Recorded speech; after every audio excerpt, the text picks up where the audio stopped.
because you participated in a plan with Mr. Miller to kill Nohema Graber, and your actions led or helped lead to her death. I do not find this to be a typical juvenile murder case. This is beyond the pale. An Iowa teen will spend the next 25 years behind bars, and maybe even the remainder of his life, for his role in the cold-blooded murder of his high school Spanish teacher, bringing a conclusion to a devastating case that shocked the Fairfield, Iowa community. Jeremy Goodale and his co-defendant Willard Miller both pleaded guilty in April to charges of first-degree murder and conspiracy to commit a forcible felony for the 2021 death of their teacher, Nohema Graber. The ability she had to live a life that God was proud of, and her selfless acts that is very hard to replace, especially for what she did for the Hispanic community in her area. It is a complete travesty to have two young people deliberately take the life of Nohema Graber away from so many. Not only was Nohema robbed of 30-some years of the best years of her life, her murder deprived Paul of the love of his life and certainly hastened his own premature death. It also had major impacts on the lives of their three children, Christian, Jared, and Nohema Marie. Before a judge handed down Goodale's sentence, loved ones of Nohema Graber offered heartbreaking insight into the devastation both teens caused to their family. The murder has also caused great changes in the lives of Paul and Nohema's children, son Christian and daughter Nohema Marie, self-supporting adults. Both interrupted their lives to come home and help Paul in his illness. Christian this year has already taken more than 20 weeks unpaid leave from his job as an international medical courier in order to help his dad, and after Paul's death, to facilitate care for his younger brother Jared, for whom Christian has now been appointed guardian. That had not been the plan. No, Mother Nohema was the rock of the family. She was the primary caregiver for Jared. She was in very good health, had a long life ahead of her. Nohema was a truly remarkable woman. After graduating high school in Jalapa, Veracruz, Mexico, where she and Paul met when he was an exchange student, Nohema became a flight attendant for Mexicana Airlines, and on the side, put herself through flight school, becoming one of the very first women to be licensed to fly passenger jets in Mexico. While unable to get a pilot's job in Mexico at that time, the mid-1970s, the flight crews, knowing of her qualifications, would sometimes let her fly a while. Paul was on some of those flights, and he's described to me how she might disappear during a flight for a long period of time, and then finally come back bubbly and excited. She'd been flying the plane. When Paul became disabled due to the extensive nerve damage to his feet and legs from severe diabetes, Nohema once again showed her strength and determination, stepping up and obtaining a bachelor's degree from Iowa Wesleyan and a teaching certificate in her 50s, becoming the family's primary breadwinner. Her murder thus deprived the family of its primary means of support. Nohema taught for a number of years at Ottumwa and was in her 10th year of teaching at Fairfield High School when struck down. There, she's remembered by her many hundreds of students and their families, who have embedded a nearly 5-foot granite monument to her into the wall of the high school in a commanding position where the main hallway intersects the end hallway near her classroom. Nohema Graber's son Christian offered a simple statement of hope toward the man who helped murder his mother. I thought a lot about what I was going to say in this moment. Mostly I want to think about what my mother would want. And as you all know, my mother loved everybody. That includes you. And I know she wants the best for you. Even now, I know she's praying for you. Earlier today, I met both of your sisters. I gave them a hug and I told them that there's hope for you. Because I really do believe that. We had a nice conversation. And earlier, when I learned you had a nephew, I thought about how this could impact his life. I have hope that your story can still be something positive. And then you and I had that conversation 2 Fridays ago when we sat down together. I was very happy to have that conversation with you. The reason why is because I really do believe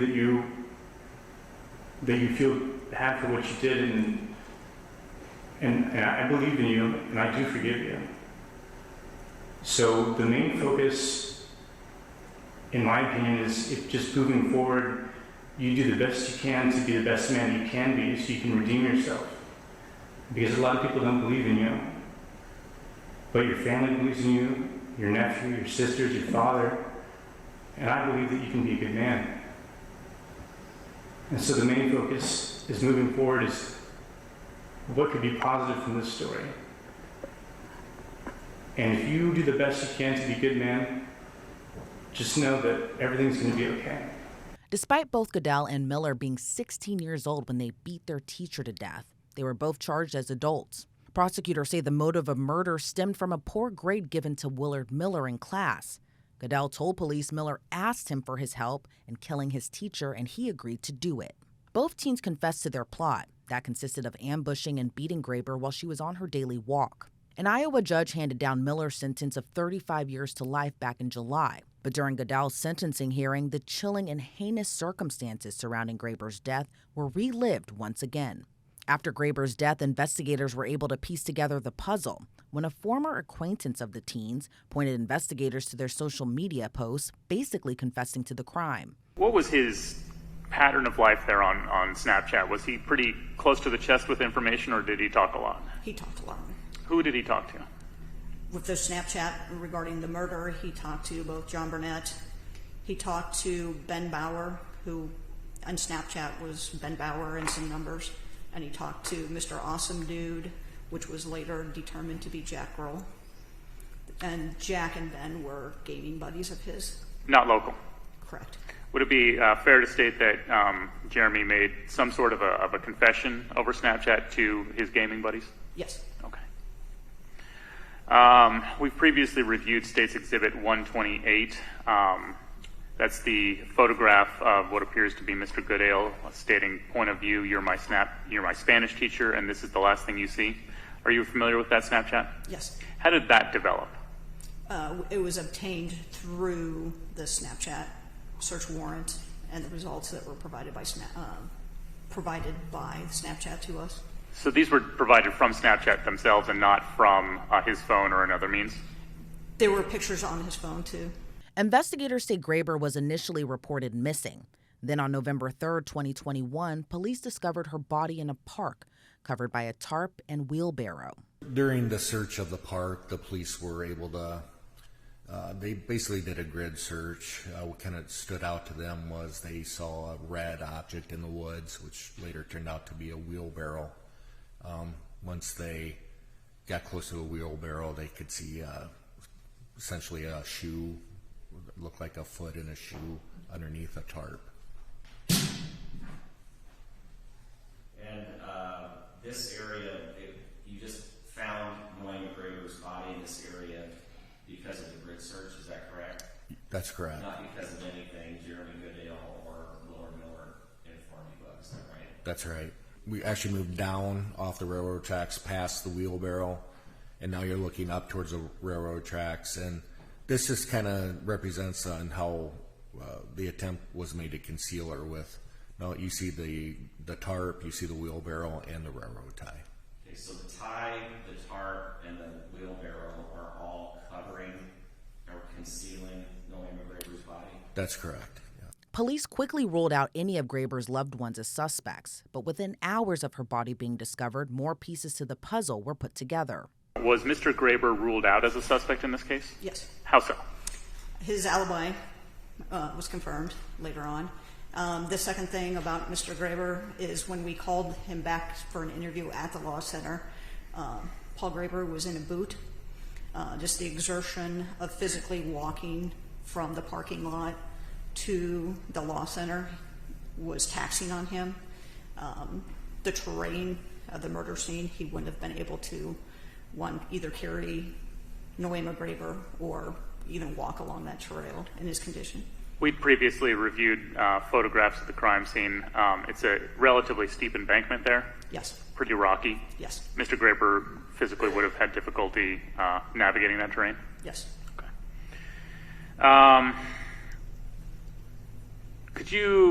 So it was reported as a missing person. Yes. At a certain point, it transitioned into a homicide. Yes. How long did it take between the body being found on the side of the tracks there and Mr. Goodale being taken into custody? Approximately 10 and a half hours. And Agent LaValletta has kind of discussed the investigative steps. Were you there and present during the course of the acts and events that Agent LaValletta discussed? All except for the processing. Once the DCI agents started processing the different crime scenes, I'd been up for 26 hours, so I'd gone home at that point. Were you able to develop a theory or as to Mr. Goodale's motive of the killing of Mrs. Graber? Yes. Could you discuss that? Chaden Miller was basically flunking Spanish. He wanted to go to Spain that summer to build his college resume. He couldn't get into the exchange program without a passing grade in Spanish. So he came up with the idea of killing Mrs. Graber because she was flunking him in Spanish, and asked Jeremy Goodale to assist him. What was the relationship between Chaden Miller and Jeremy Goodale? They'd been friends since grade school. And it's your understanding that this was Chaden Miller's idea? Yes. And Jeremy Goodale was asked to assist? Yes. What did Jeremy say when he was asked? He said yes right away. So, to the extent the motive existed, it was mostly Chaden's motive, correct? Yes. What was Jeremy's reasons for assisting or following through? To quote his words, he didn't want to, quote unquote, be a pussy. In a 2023 police interview after taking his plea, Goodale revealed the gruesome details of how the murder went down in his eyes. So I just knocked Zoe's pipe off the table and broke it, and her babe had died. She was getting ready to go home. I said, yeah, that's great. And then that's when Chaden came to the park, and I said, hold up, there goes Chaden. I think I told her I was going to be meeting him afterwards. And so I take off running because he completely missed where I told him I was going to be at. And so he ran past,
Lieutenant Julie Kinsella says the Fairfield community was left in shock, but she noted Goodale never showed remorse or any type of guilt for his role in the murder.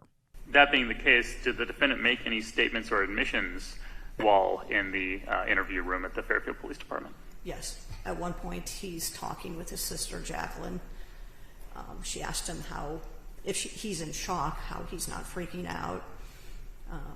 He said he's not in shock. He says he doesn't feel any guilt, and he feels no remorse. But before he was sentenced, his defense team had its own character witnesses speak to the court, including members of Goodale's family who expressed their sorrows to the victim's family. I'm just so sorry.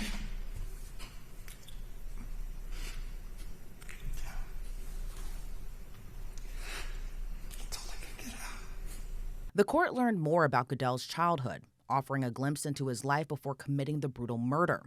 According to his father, Goodale changed during the 2020 pandemic. In 2020, when Jeremy was 15 years old, the COVID pandemic hit the country. How did COVID impact Jeremy's day-to-day routine? You know, he was,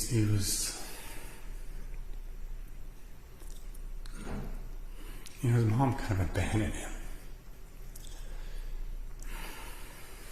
You take your time. Interpersonal relationships were so important to him. And we spent 2.5 years in a global war against interpersonal interactions. It devastated him. Did COVID play a part in your decision to move Jeremy from the Maharishi School over to the Fairfield High School? Yes, sir. And why is that? Yeah. Sitting at home staring at a computer screen, there's no point in paying extra money for that, as far as I'm concerned. Did you feel, let me strike that. During 2020, during the COVID pandemic, was Jeremy's entire curriculum based on online classes? For a good period of time, yes. Okay.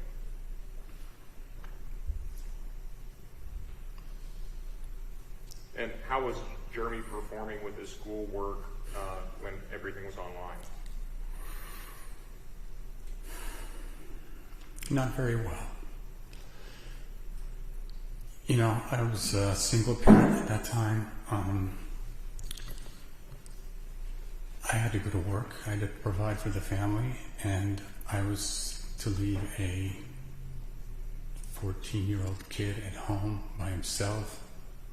He had to be online because that's how they were getting their studies. It was an utter disaster, you can imagine. He was not doing his work. He was, no matter what I seemed to do, since he had access to the internet, you know, I couldn't keep him from playing video games, and that's pretty much what he did all day. And it set up a terrible cycle of reprimand and then laying out what I expected from him and trying to support him every way I could, and then realizing he wasn't doing what I wished, and the relationship it was really rough. Do you feel that the pandemic not only affected Jeremy generally, but also your relationship with your son? Definitely. Mr. Goodale, if someone were to ask you to describe your son reflecting on his entire life prior to his arrest, how would you describe Jeremy?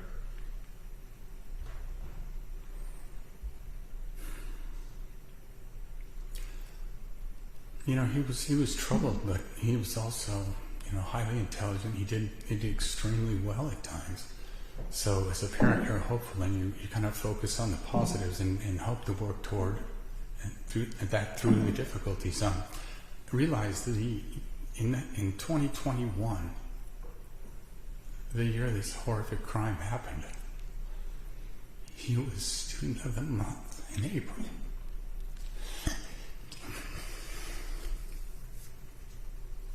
At Fairfield High School, and also the tennis MVP that same year.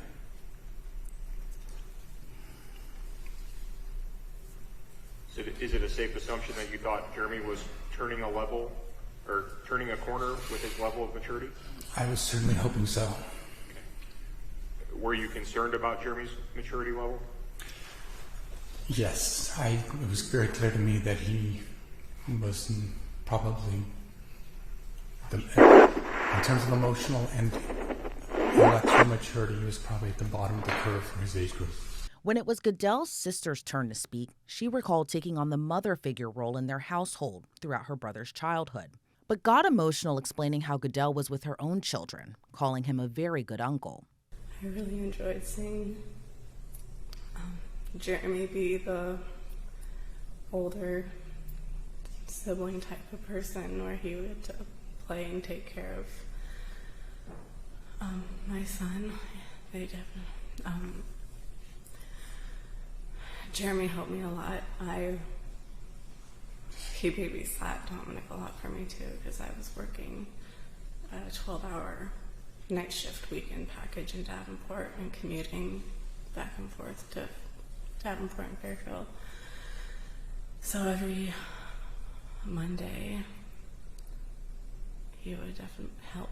He would babysit. He would make sure that we were fed and would get food for us. And he had all that energy to roughhouse and throw Dominic around. And they played a lot. Would you say Jeremy's a good uncle? Yes, Jeremy's a very good uncle. And a final slew of questioning came from a forensic psychologist named Dr. Mark Cunningham. He testified about his findings on how Goodale's, quote, traumatic childhood and immaturity influenced the then 16-year-old to participate in the unthinkable. Doctor, what was your first finding regarding the developmental limitations in Jeremy's life and their relationship with this offense? So the first finding is that the brain immaturity implications of Jeremy's age of 16 at the time of the offense are fundamental to understanding the poor judgment and the faulty values that are reflected by his participation in this offense. Doctor, I think we discussed this a few minutes ago, but how were deficits in autonomy reflected in Jeremy's participation in this offense? This is not Jeremy's problem. Chaden is failing Spanish, not Jeremy. Chaden may be impacted on going to an exchange program, not Jeremy. So this is not Jeremy's problem, it's Chaden's problem. Well, that's a boundary issue about who does this belong to. Then that Jeremy is so dependent on a friendship with Chaden that he can't tolerate being separated from him on this agenda, lest Chaden disapprove of him in some way. That's a boundary issue, an autonomy related issue. He outsources the planning to Chaden. Wait, Jeremy, your whole life is in the balance here. This is about you and your life and your outcome. You can't outsource this to somebody else like it's not yours. So that's an autonomy related issue. Subsequently, Chaden has Jeremy push the tarp and the wheelbarrow across town in the middle of the night, which is certainly going to be memorable to anybody who happens to observe that. So Chaden isn't pushing the wheelbarrow and the tarp. He has Jeremy doing that. Well, Jeremy doesn't have enough theory of mind to be questioning, so how come I'm the one who's doing this? And then he doesn't have enough autonomy to say, wait, I'm getting loaded up with this responsibility. Then even as Jeremy is talking about this to peers, both making a statement to Zoe in advance of the offense, would you still care about me if I killed somebody? Then informing John Burnett all about it, and then his two gaming friends. Even that compulsion to talk about this reflects inadequate autonomy of being able to hold this within himself. Just not enough sense of autonomy and boundaries, even to hold his own story without compulsively needing to tell other people about it. Later, he offered more insight into Goodale's state of mind when he and Miller carried out the crime. Dr. Cunningham, what did you learn about Jeremy's substance ingestion proximate to the offense? So first, in the week prior, to get some sense of what his pattern was close to the offense, he reported that he was smoking 1/8 of marijuana daily. The first thing in the morning, he would smoke either a THC vape or THC wax. Then he would get to school a little bit early and smoke marijuana with peers there. At lunch, he went to a peer's house and smoked marijuana there. After school, he smoked marijuana with another peer as they drove around. And then in the evenings, he was picked up by another peer, and they would drive around and smoke weed. How about Jeremy's substance ingestion the day of the offense? So he had run out of the THC wax that weekend. So his first marijuana of the day was while he is with Zoe there at the park just before this offense. And they smoked 1.5 grams over a 45-minute period just prior to the offense. So he subjectively identified that he was high at the time that this began. That night after moving the body, Chayton provided alcohol, and they each drank 5 cans of 9% alcohol hard seltzer. He knew the alcohol would put him to sleep, he described, and that's what he wanted after this offense. He wanted to be put to sleep and be anesthetized. Cunningham explained that he believes drug abuse close to the time of the offense impacted Goodale's general judgment. However, it didn't deprive him of making a choice. It didn't deprive him of, on an absolute basis, of knowing that this conduct is wrong, but it did impact the quality of judgment and moral reasoning that he could bring to bear on this. The same quality that I would be concerned about in my airline pilot. If this is what his substance abuse is the week before he walks into the cockpit to fly me home. So can Goodale be rehabilitated? Dr. Cunningham says it's possible, but the pace of his rehabilitation can't be determined today. At this point, we would be forecasting into the future about who he is in 10 years, 15 years, 20 years, whatever, 25 years, whatever it is. At that point, it won't be an anticipation of the future. They will have Jeremy's track record. That parole board will have his behavior in custody. They will be able to identify what his track record has been, what his social support system is, what his employment prospects are, how positive a social orientation is. They'll have contemporaneous data about Miller releasees, about general parolees. So there'll be better science and more certain knowledge of who Jeremy has become and what the pace of his rehabilitation was at that time, far superior to what we can forecast today. Goodale himself spoke to the court, offering a tearful apology to Nohema Graber's family and the community he tore apart by his actions. I want to say I'm grateful for this chance to speak my piece. I offer my sincerest apologies to the Graber family, but I know my words will never be enough. I've had time to think on what to say, and I'm sorry, truly sorry. What I've taken can never be replaced. Every day I wish I could go back and stop myself, prevent this loss and this pain that I've caused everyone. Everyone in the community and outside of it, those closest to me and those closest to the Graber family, as well as the Graber family. I didn't know how taking Miss Graber's life would affect you. I can't comprehend losing a loved one in such an awful way. I'm sorry I didn't stop this from happening in the first place.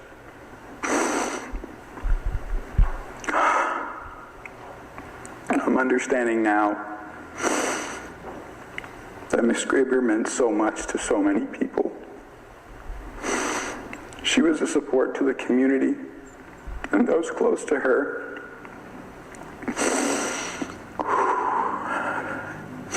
And she was a caregiver to her family, to her children, and to her own husband.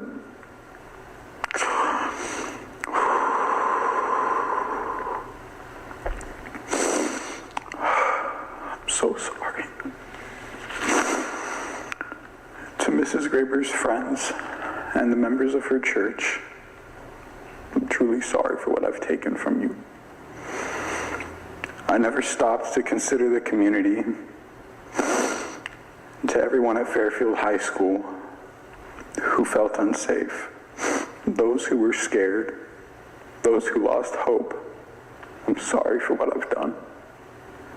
I'm sorry how my actions have affected. And in an odd turn of events, right after he sat down, the teen killer got a bloody nose. Blood dripped down his face for several seconds before he realized what was happening. The state then offered their recommendation for sentencing: life in prison with the possibility of parole after 25 years.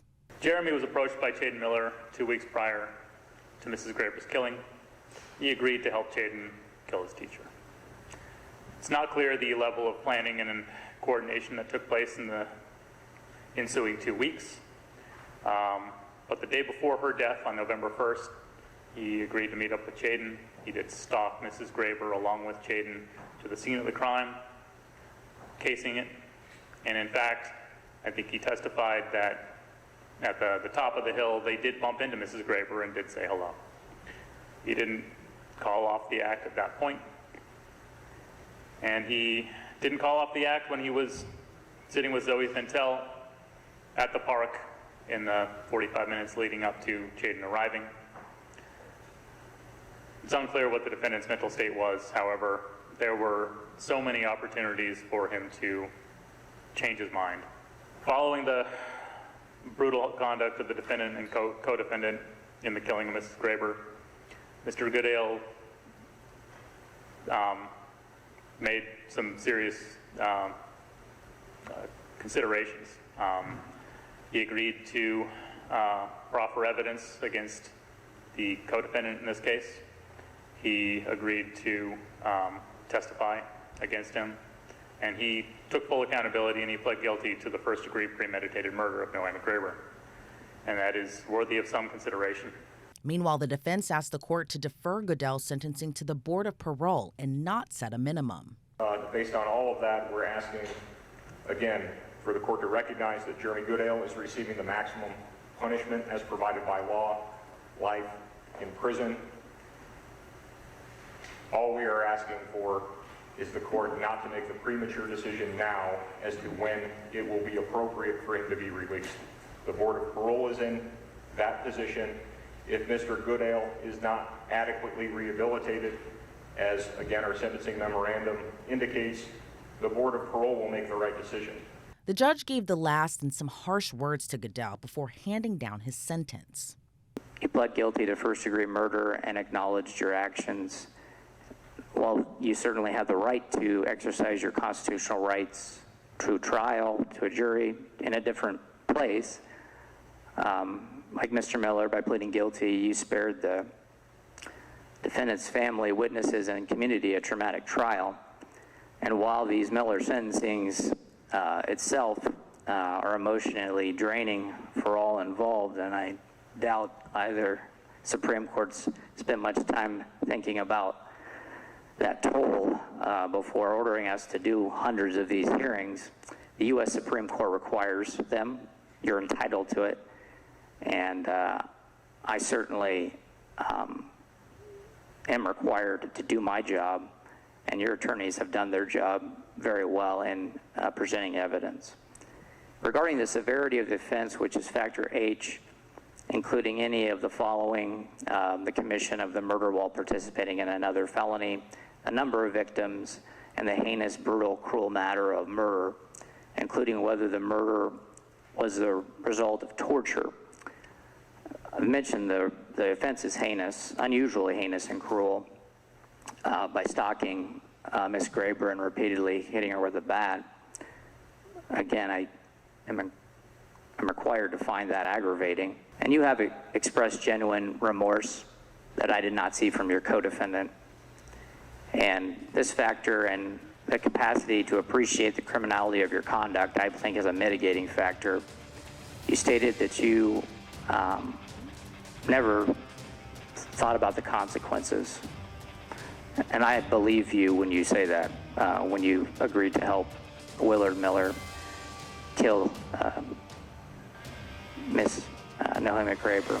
Jeremy Goodale will serve out his sentence with the Iowa Department of Corrections. He won't be eligible for parole until 2048. His co-defendant, Willard Miller, is already serving out his life sentence. He's not eligible for parole until 2056. Reporting for Law&Crime Network, I'm Elizabeth Milner.